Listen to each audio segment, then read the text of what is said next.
It's time to get your morning started with the news you need to know. News update. This is what's trending with DJ and PK. Hashtag Utah Jazz.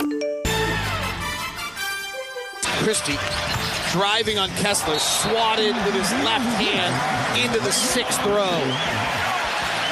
Walker Kessler has 22 points, 8 rebounds, 4 assists, 2 steals, and a block shot now. Kyle spinning on the rookie, beats him badly and scores. Well, Kyle established pretty well this summer that if you're lesser caliber resume than he is, he will cook you. An absolute stunner. Back cut, Hendricks dunk. John Collins gets beat on that one. Kyle Filipowski with another great pass. Jazz have 38 assists tonight, and they have 5 guys with 4 or more. Crowd comes to their feet on what was a truly marvelous night by the Utah Jazz. 129-108. Ty Lue gives Will Hardy an embrace. Oh, my goodness. That was a masterpiece of brilliance. How about that? Is that good enough, Yock? Going back that works. What was...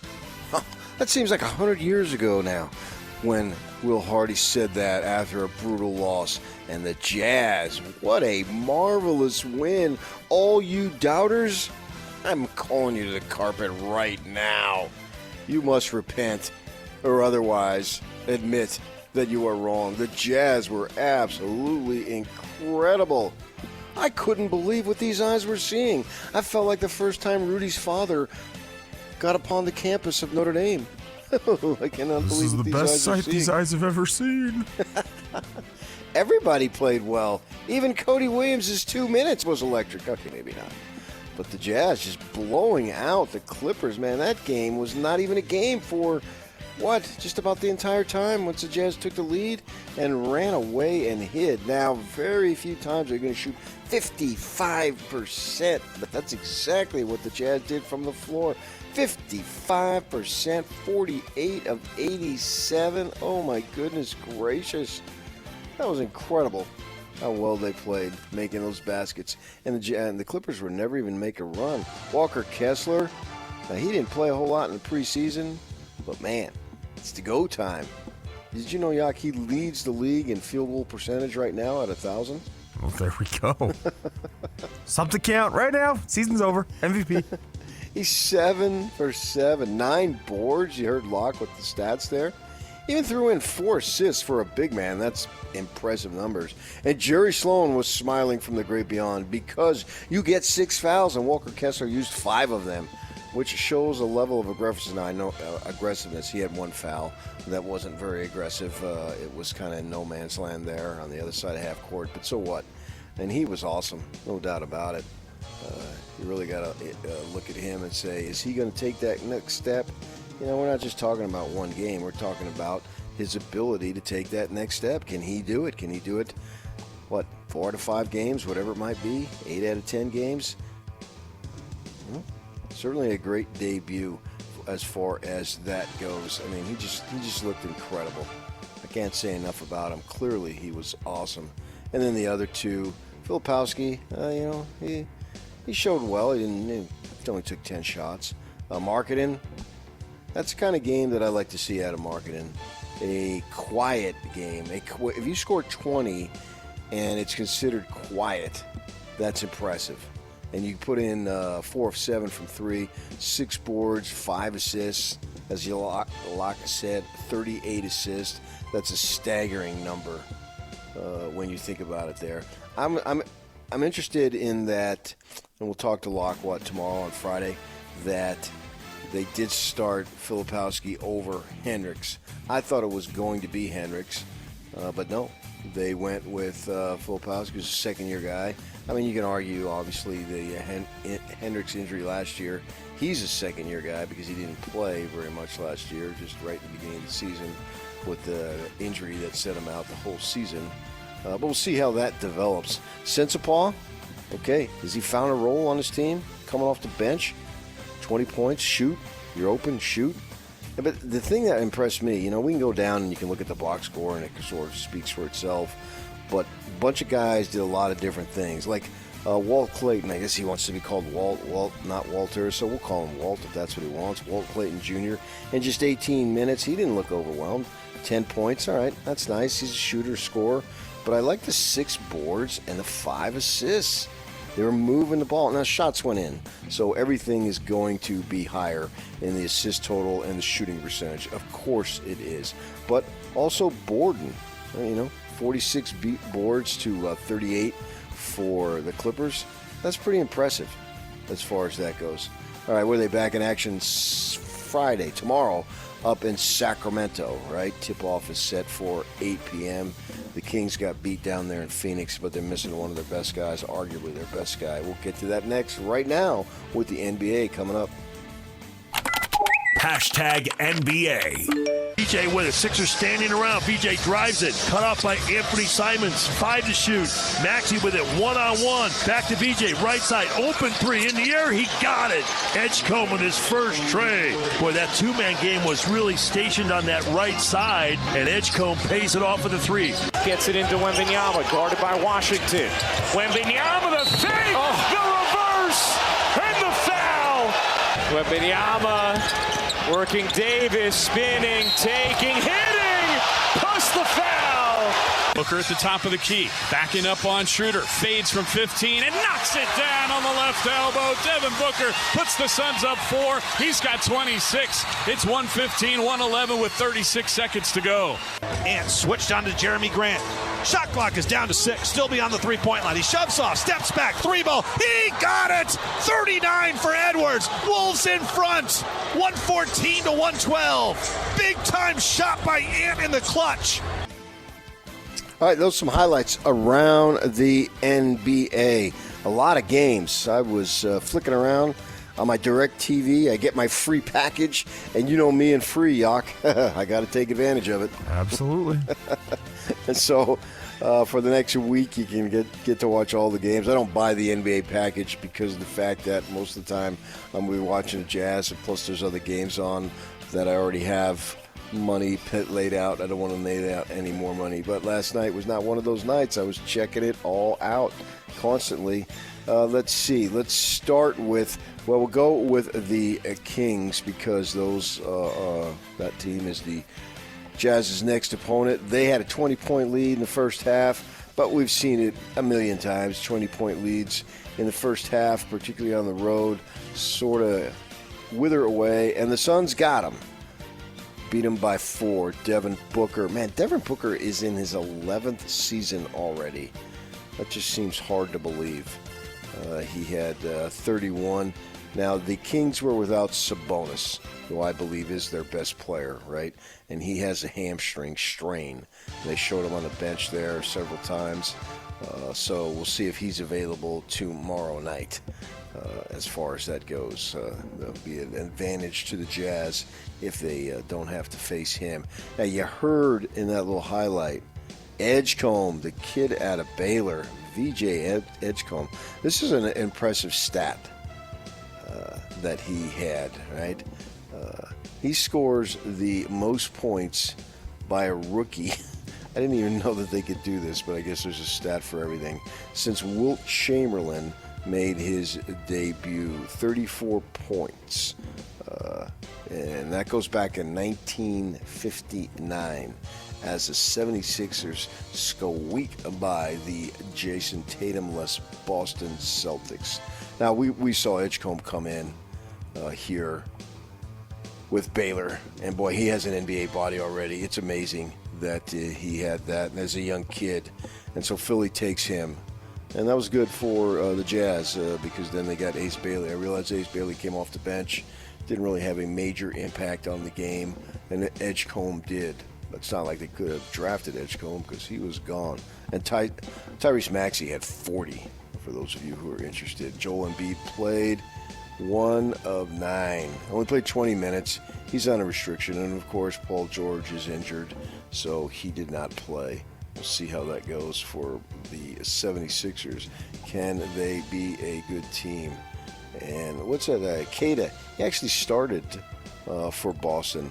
I assume that it was in place of Jason Tatum for the Celtics. It seems that way. Didn't you, Ben? He went to Utah State. Nimish obviously. Keita, yep. Yeah. No, he was 7 of 8 from the field for 17 points.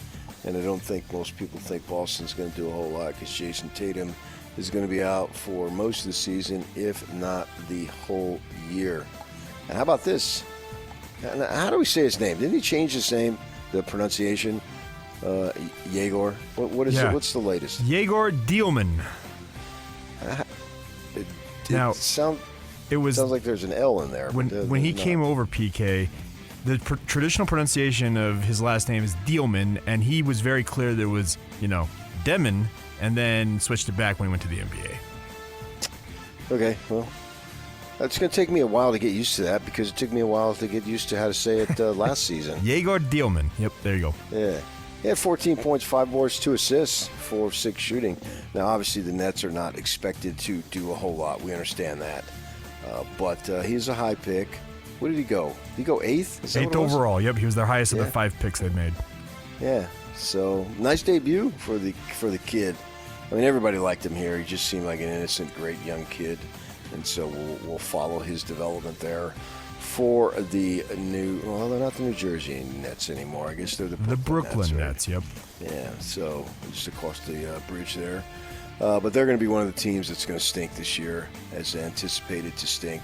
For sure about that. And then, wow, this is a big story, Yak. This is just breaking overnight. Well, no, not like it lasts like 30 minutes. Yeah. Well, okay, overnight. Yeah.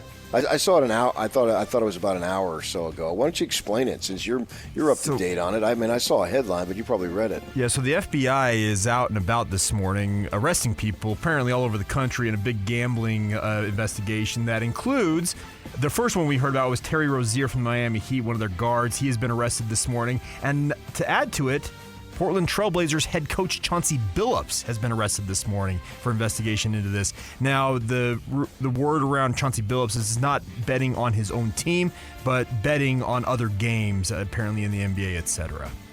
So it's a Pete Rose thing. It kind of feels that way. Now, Pete obviously admitted to gambling on his own team, and we'll see what the investigation comes out with. Kash Patel, the FBI director, is supposed to speak at a press conference at 8 a.m. with more details on all of this. Yeah, that is, wow. It's shocking to me that somebody like that, like Chauncey Billups, would do any form of gambling in the NBA. I mean, when we were under the auspices of the Jazz, which are not anymore, they would tell us that you could not gamble. I mean, we're way down the food chain, that you could not gamble on NBA games. Now, I've never gambled 1 cent on an NBA game, so I just looked at it and moved on because I had no temptation whatsoever to do it. It didn't interest me in the least. But they would always say that you couldn't do that. And Billups, and especially with all the crap that Pete Rose went through. I mean, obviously Pete Rose did bet on his own team, but it took for years and years for him to finally acknowledge what was absolutely true. And everybody sort of thought that with such a big, heavy ban. So there you go, and they're gonna speak at the top of the hour here, locally, our time, to go from there.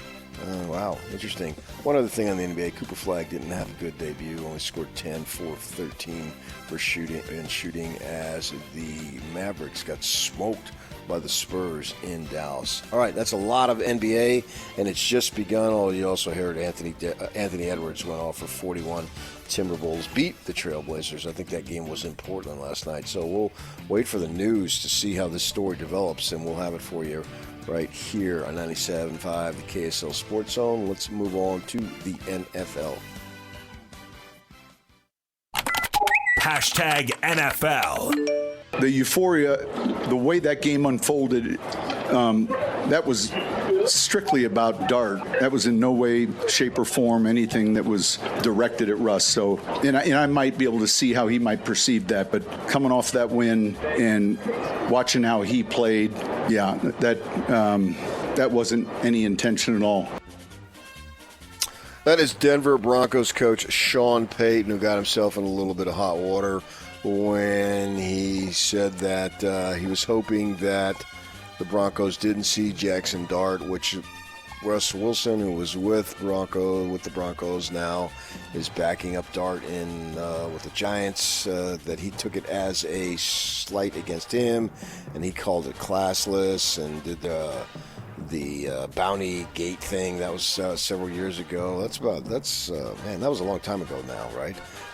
That Sean Payton was part of with New Orleans, and so Sean Payton wants to walk that back, and there you go. He said he didn't intend, no way, shape, or form to criticize Russ. But he thinks that he can understand how Wilson may have taken it that way. So I guess we put that story to bed. Now, we have got NFL football tonight. The Vikings and the Chargers, 6:15 on Prime Video, as it usually is on the Thursday night game. And how about this? We talk about Sabonis with a hamstring strain. Now we need to talk about Washington Commanders star QB Jaden Daniels. He's got a hamstring strain. And so they will go to Marcus Mariota. And that's a Monday night game with the Chiefs. I was looking forward to that game. And maybe Mariota can play well in a limited, not in a limited, but he's been limited. He hasn't played that much. But I was looking forward to that game to see Daniels because he's an impressive young quarterback. So there you go. They won't have him on Monday. And Aaron Rodgers, yep, he doesn't see the upcoming matchup with the Green Bay Packers as quote a revenge game as he goes against the team who drafted him. Quote, I don't have any animosity toward the organization. Obviously, I wish things had been better in our last year there, but I have a great relationship with a lot of people still in that organization, and this is not a revenge game for me. I'm just excited to see some of those guys and be on Sunday Night Football again. So that's your Sunday night game, would be the Steelers against the Packers as we start to bear down and get closer to another weekend in the NFL. Okay, there you go, DJ and PK. Let's move on to college football. Hashtag college football. Is Utah Yak the healthiest team in the history of college football? Apparently. Because their injury report is always, without fail, the shortest of any team that we see. No doubt. Now, there was a bit of a change, it appears, because season-ending injuries that Utah had listed previously, as well as BYU, are no longer on these player availability reports from the Big 12. There hasn't been much clarification on if that's just it was an omission or if that's a new thing. But, yeah, Utah, 3 players in all on their availability report. Who were they? They would be quarterback Devin Dampier, wide receiver Tobias Merriweather, and defensive tackle Dallas Vakalahi. Yes, now all those 3 are listed as questionable, and obviously all eyes went on the Utah quarterback Devin Dampier. As we know, Kyle Whittingham said on Monday that it was his distinct possibility that the Birdman would get in there. Now that's Bird with a Y, not with an I. You must remember that. I'm curious to see. I'm excited if he gets to play to see what he can do. But as I said earlier in the week, I do not think that Dampier should be benched by any stretch. Do I think that they brought him in, and I think by and large he's delivered on what he was capable of doing when they brought him in. But at the same time, if he's got an injury, I don't want to hear 3 weeks after the game. Now they play Colorado, obviously, Saturday night. I don't want to hear that he was hampered like we did with Texas Tech. I was going to say. And then reveal it after you have a big-time win against the Sun Devils and then say, oh, he was hurt. No. I don't want to hear that. Don't tell me 3 weeks later after you lose that, oh, well, with the implication. Even if you didn't mean it was the implication, a lot of people took it as the implication. No, if he's hurt and can't go or can't have the effectiveness. If he can't run, there really is no point in playing him because he's not going to beat you with his arm. I think we've proven that halfway through the season. So we'll see how that develops. I mean, Kyle's going to be coy with that. That's just who he is. And he's decided that the other team has a distinct advantage if they find out your quarterback can't play. I think whoop-de-doo on that, but that's where he's gotten that hole, and he's going to stay in there probably forever until he's done coaching. But hopefully Dampier can play. I don't want to see anybody get hurt. BYU listed Raider Demooney and Prassis. Those are both safeties as doubtful. They've been in that situation for a bit. And I told you the other day, I think I told you yesterday, that Jordan Tyson probably wasn't going to play. Well, he's out. Sun Devils, a big blow as far as that goes, not having their receiver, who is really good. And Colorado State's starting quarterback, Braden Fowler, has left the Rams after Jay Norvell was fired. He started 28 games, expected to enter the transfer portal. Now, Jackson Purcell, is that a local kid? Yeah, Lehigh High School. Yep. Yeah, I recognized the name, and I knew there was a quarterback who went to Colorado State out of there. Okay, there you go. That is some of your college football. MLB, let's have it. Hashtag Major League Baseball. San Francisco Giants, they're going to hire the Tennessee's Volunteers coach. I guess I call him coach at the college level, but he's going to be their new manager, Tony Vitello. He's their new skipper. He's going to make MLB history as he makes the leap from college to MLB with no previous professional coaching experience. Now, Tennessee won the College World Series in 2024. And they got a really good program, obviously. And he's a single guy, no kids. He can make the move there and not have to worry about family. And away he goes. The Giants have their manager for the 26th season. That'll be interesting to see how that works. I mean, there's been other guys who've made the move. Pat Murphy, who coached, was the manager for the Brewers. He was ASU's head coach for a good number of years, several years ago. Yeah. But then he worked his way into professional ball, and now Vitello has no experience. Yeah, I was going to say, this is not him jumping to the Giants organization and working his way up maybe from double or triple A. Yeah, He's going straight from Tennessee to the head job in San Francisco. Let's see how that goes. Okay, that's your news out of the MLB. Let's move on to golf. Hashtag golf. The Bank of Utah Championship begins today at Black Desert. I will be there, Yak. I will be there. Now, I will not take the Concorde and fly down to St. George. I'm already here. I was over at the course yesterday and looking forward to this. It's supposed to be good enough weather the rest of the week. Excited. Max Homa's in there, Jason Day, Sahith Theegala. Yep. Yeah. That's some of the, I think it's a bigger name field than it was in their initial one last year. That was won by Matt McCarty, Phoenix kid, who would have gone and played his college golf at Santa Clara, I believe. He won the thing last year. The locals in there, Patrick Fishburne, they had him on the Golf Channel on the radio as I was driving down, listening to him. I think he went to Fremont High and BYU, right? Yes, he is. He's a Fremont Silverwolf. So, big kid. He's like 6'4", 220. Zach Blair, you've heard of him. Preston Summerhays. He has obviously Summerhays' name, playing his college golf at ASU. Got a local tie there.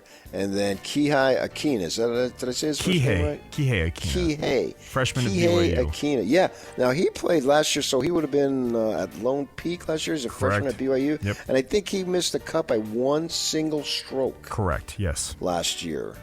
So, Kihei Akina, he's a young phenom to keep an eye on to see where this goes as far as how good he will be. I assume he's going to be able to be on the tour. Maybe that is too early of an assumption, but that's what I'm anticipating because he's one of these kids, locally golf-wise, that I've heard about for 3 or 4 years now, well before he was out of high school, and he showed well last year.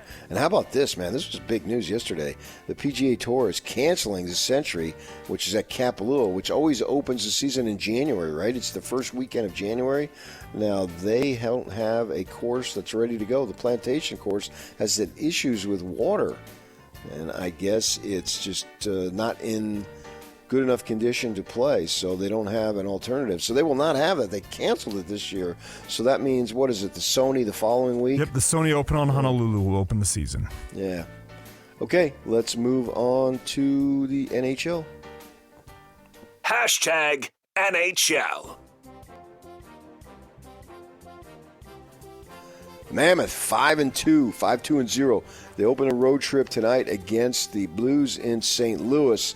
What can they do? Will they go 1-2 on the first road trip? Is that what it was? Correct, yes. And then 4-0 at home at the Delta Center that they wrapped up a couple nights ago with a beautiful overtime win against the Avalanche. Now they are in St. Louis to start this road trip. The puck is dropping at 6 p.m. Coverage right here on the KSL Sports Zone begins at 5 p.m. with Hockey Night in Utah. That's our guy Adrian Denny. Still doing that, right? And, correct. He's pretty good. I usually listen to that when I can because he has a lot of information as I try to continue to get up to speed more and more with hockey. So we'll watch that. See what the Mammoth do tonight. Can they get that road win? They get a road win, 6-2, man. All right. I mean, we had high hopes for them as far as making the playoffs. Well, that's a great start. They have an opportunity to really solidify themselves. That's still early, obviously. It's way early, but why not stay ahead of the pace and be above the line the whole season so you don't have to worry about that? Okay, that is the NHL. We'll wrap it up with soccer, Yacker. Hashtag RSL. It's over. It is over. DJ can come back and be a part of the Sports Zone and not have to worry about the soccer anymore, as RSL went to Portland and they lost 3-2-1. It's 2-1 at halftime, and they could not score in the second half, and Portland added one. No, they couldn't score. They had 2 equalizers waved off, PK, due to fouls and the like. Fetch. But that's what happened. They had an interesting season, and now they'll have the off-season with the Millers owning them completely to see what they can do because that transition was made during the season. The season's very long. Seems like it'll be here again before you know it. It'll start up. But they're done. Season's over. So there you go. What is Trending is brought to you by Shamrock Plumbing. It's no job too big or too small. Get the personal touch with Shamrock Plumbing. Now, we got an interesting dichotomy of guests. Barry Tremmel making his weekly appearance will be at 8 o'clock. 8:30, Jones, how do you say his last name? Angel? We're going to learn together. I've heard 2 different pronunciations based on the internet search I made, so we'll see. He is the North Carolina play-by-play broadcaster. Now, we're talking basketball. We're not talking Tar Heel football, right? Well, it's because the Tar Heels happen to be coming to town tomorrow. Yeah, that's interesting. They've got, it is tomorrow, right? It's not Saturday. They've got this exhibition game with BYU at the Delta Center. BYU basketball. I was watching some of that yesterday with the Media Days back there in Kansas. Now they'll be coming out and they'll have a game. That's not supposed to count, but still kind of a big deal because of North Carolina. And then at 9:05, John Walters, who's the play-by-play football broadcaster for the Iowa State Cyclones, and they're entertaining BYU on Saturday afternoon. So stay with us. There you go. That's the lineup right here on 97.5, the KSL Sports Zone.